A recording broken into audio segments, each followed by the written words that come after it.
जय श्री राम। भगवान की कृपा प्राप्त करने के लिए भगवान के दर्शन करने से ही आपकी इच्छाएं पूर्ण हो जाती हैं।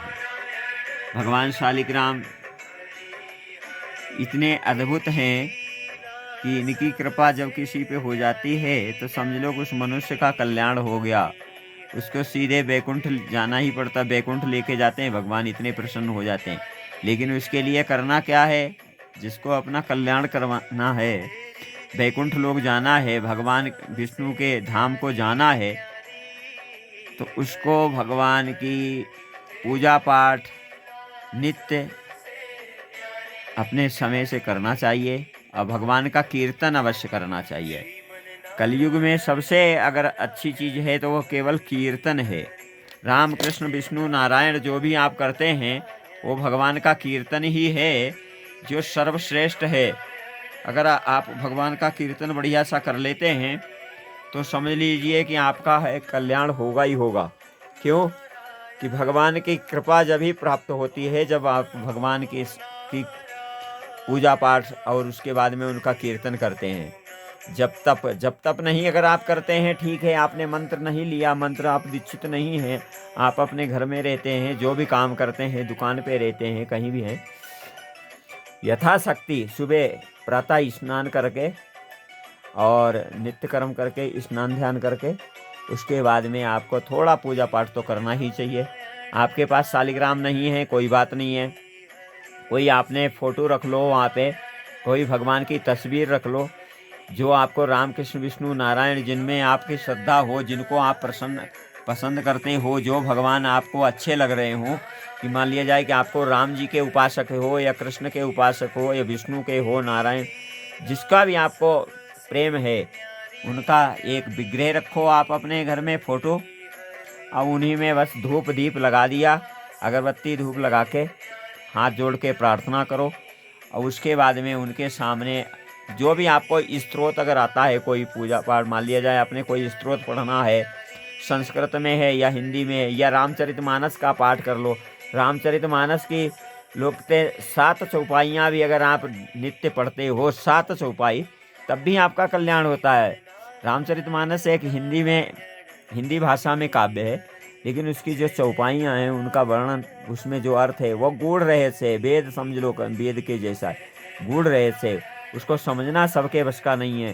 तो इसलिए आप रामचरितमानस को स्वाध्याय कीजिए, या गीता का कोई 2-4 श्लोक पढ़ लीजिए, एक ही श्लोक पढ़ लीजिए अगर आपके पास समय नहीं है, लेकिन उसके भावार्थ को समझना चाहिए। गीता में भगवान कृष्ण जो क्या कहते हैं, कौन सा अध्याय का कौन सा श्लोक है, वो सब मंगलमय हैं, कल्याणकारी हैं। इसलिए आपका गीता का स्वाध्याय कर लीजिए, रामचरितमानस का कर लो, या वाल्मीकि रामायण का। वाल्मीकि रामायण एक आध्यात्मिक काव्य है, तो वाल्मीकि रामायण अगर आप पढ़ना पसंद करते हैं, आपको संस्कृत अच्छी है, आपको संस्कृत पढ़ना आता है, तो सबसे अच्छा है, उत्तम है आपका कल्याण करने के लिए वाल्मीकि रामायण। वाल्मीकि रामायण एक आदि काव्य है, जो उससे पहले कोई काव्य नहीं था इस पृथ्वी पे, कोई मतलब काव्य छपा ही नहीं था। वेद केवल वाणी थी ब्रह्मा जी की, पर वेद छपे नहीं थे। अभी तो वेद पुराण शास्त्र उपनिषद बहुत सब कुछ है, जिसके बारे में लोग मतलब पढ़ने का लोगों को समय नहीं है, इतने ग्रंथ बना दिए गए हैं, इतने हैं, पर उनसे क्या होता है कि आपके पास समय नहीं है, आपको पढ़ना भी व्याकरण नहीं आता, या कहीं आपके पास कथा सुनने का भी समय नहीं मिलता है, आप बिजनेस में हो, ऑफिस में बैठे हुए। तो अगर आपको संस्कृत थोड़ी बहुत आती है तो आप वाल्मीकि रामायण आदि काव्य है उसको आप पढ़ो। संस्कृत में नहीं तो हिंदी अनुवाद उसका पढ़ लो, उससे भी आपका कल्याण होगा। 24,000 श्लोक हैं, भगवान श्री राम का उसमें पूरा चरित्र वर्णन है। वाल्मीकि जी ने वाल्मीकि रामायण जब ही लिखी थी ब्रह्मा जी के कहने पर, जब भगवान राम जी का अवतार भी नहीं हुआ था, उससे पहले ही लिखी हुई है।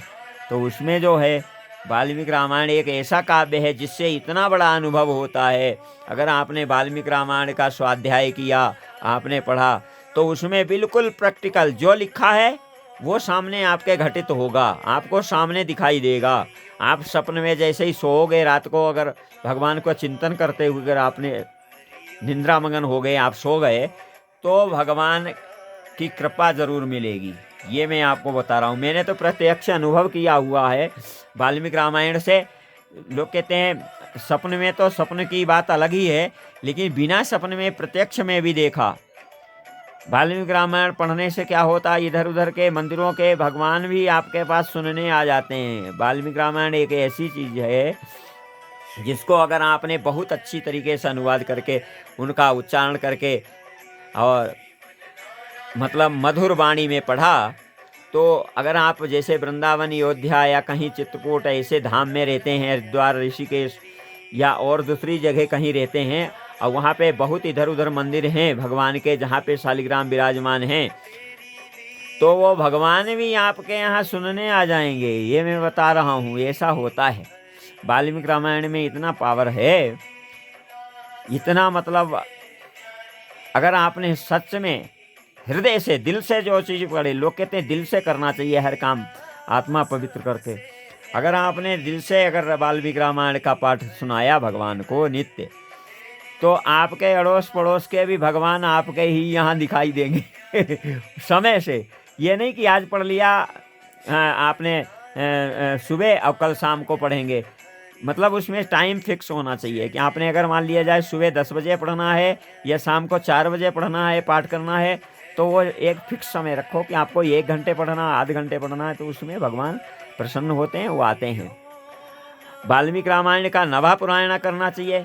वाल्मीकि रामायण का नवा पारायण करने का बहुत विधान है और उससे बहुत फल मिलता है। जैसे हम रामचरितमानस का नवा पारायण 9 दिन में पूरी संपूर्ण रामायण का पाठ करते हैं, उसी तरीके से वाल्मीकि रामायण का नवा पारायण करने का विधान है।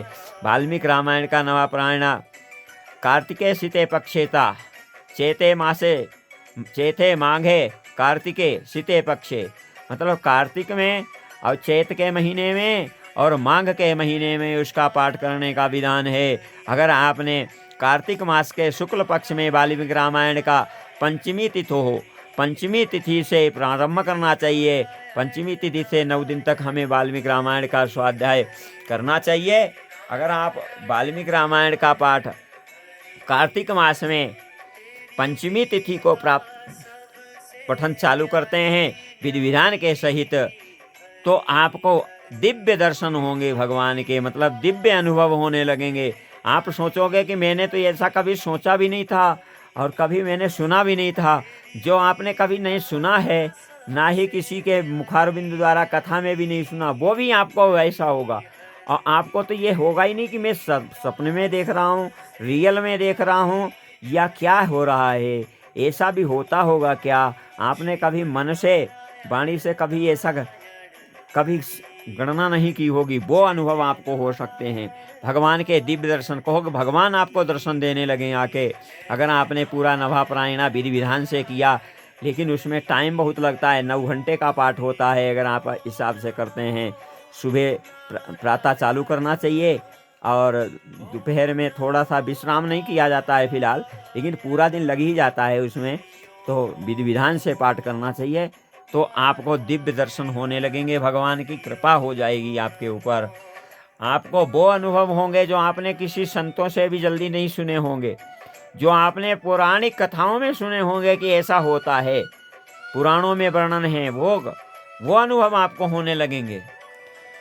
इसलिए कार्तिक मास में शुक्ल पक्ष में, चैत मास के शुक्ल पक्ष में और माघ मास के शुक्ल पक्ष में वाल्मीकि रामायण का स्वाध्याय करना चाहिए। 24,000 श्लोक हैं, उसका नवा पारायण करना चाहिए विधि विधान से, और वो भी पंचमी तिथि से प्रारंभ किया जाता है। इसका वर्णन है कि पंचमी तिथो शीते पक्षे, शुक्ल पक्ष की पंचमी तिथि जब पड़े तो उस दिन से हमें प्रारंभ कर देना चाहिए और 9 दिन तक हमें नित्य वाल्मीकि रामायण का पाठ करना चाहिए। अगर 24,000 श्लोक आपने नित्य नियमित पढ़े तो आपको और कुछ पूजा पाठ करने का मतलब नहीं है। आप वैकुंठ लोक के वासी हो गए। भगवान राम की आपके ऊपर कृपा हो ही जाएगी। भगवान राम आपसे प्रसन्न हो जाएंगे। एक बार एक नवा पारायण करने पे आपको अश्वमेघ यज्ञ जैसे उससे भी विशेष फल मिलते हैं। वाजपेयी यज्ञ, अश्वमेघ यज्ञ, ऐसे यज्ञ कई गुना जैसे 1000 अश्वमेध यज्ञ करने का ऐसा विधान भी मतलब उसमें है कि इतना फल आपको मिल जाएगा। तो ये अगर आप चाहते हैं तो वाल्मीकि रामायण श्रवण करना, या अगर आप स्वयं कर सकते हैं तो उससे आपका क्या होगा कि आपका संपूर्ण कल्याण होगा। जितने लोग वहाँ पे वाल्मीकि रामायण पढ़े मतलब श्रवण करेंगे उनका सबका कल्याण होगा। समझ लो कि वो वैकुंठ जाएंगे ही जाएंगे, उनके संपूर्ण पाप ताप नष्ट हो जाएंगे। ये सब उसमें वर्णन लिखा हुआ है। भगवान वाल्मीकि जी ऐसे ही कहते हैं, राम जी की कृपा जब प्राप्त होती है तो वहाँ पे आपको दिव्य दर्शन होने लगेंगे। आप नेत्र मूंदोगे तो लगेगा कि ठाकुर जी सामने खड़े हो आपके, इतना दिव्य। तो इसलिए हम इस वीडियो के माध्यम से आपको बोल रहे हैं कि आप लोग अगर रामचरितमानस का स्वाध्याय करते हैं, नवापारायण करते हैं, तो उसको भी हृदय से कीजिए तो आपको दिव्य अनुभव होगा। अगर उस नहीं तो वाल्मीकि रामायण का आप एक बार ज़रूर करिए अपने जीवन में। अगर वाल्मीकि रामायण का श्रवण कीर्तन करते हैं, स्वयं नहीं कर सकते हैं, तो कहीं श्रवण कर लीजिए जाके कहीं पे वाल्मीकि रामायण का। खाली मूल पाठ की मैं बात कर रहा हूँ, पूरी कथा तो बहुत बड़ी है, क्योंकि अर्थ के साथ में तो बहुत टाइम लगता है। केवल मूल पाठ में आपको 24,000 श्लोक हैं। कितने दिन में, मतलब 9 दिन में श्रवण करने हैं। और बहुत अच्छे विधान से आप शांति से बैठिए, आपके परिवार के संपूर्ण जितने भी लोग हैं उनको सबको श्रवण कराइए, तो उससे आपका पूर्ण रूप से कल्याण होगा। इतना अनुभव आपने किसी भी यज्ञ जप हवन किसी से नहीं मिलेगा जितना आपको वाल्मीकि रामायण के स्वाध्याय करने से मिल जाएगा। जय श्री राम। अगर आपकी इच्छा है तो आप वाल्मीकि रामायण का श्रवण जरूर करें, इससे आपके ऊपर आपका कल्याण होगा और भगवान की कृपा प्राप्त होगी। जय श्री राम।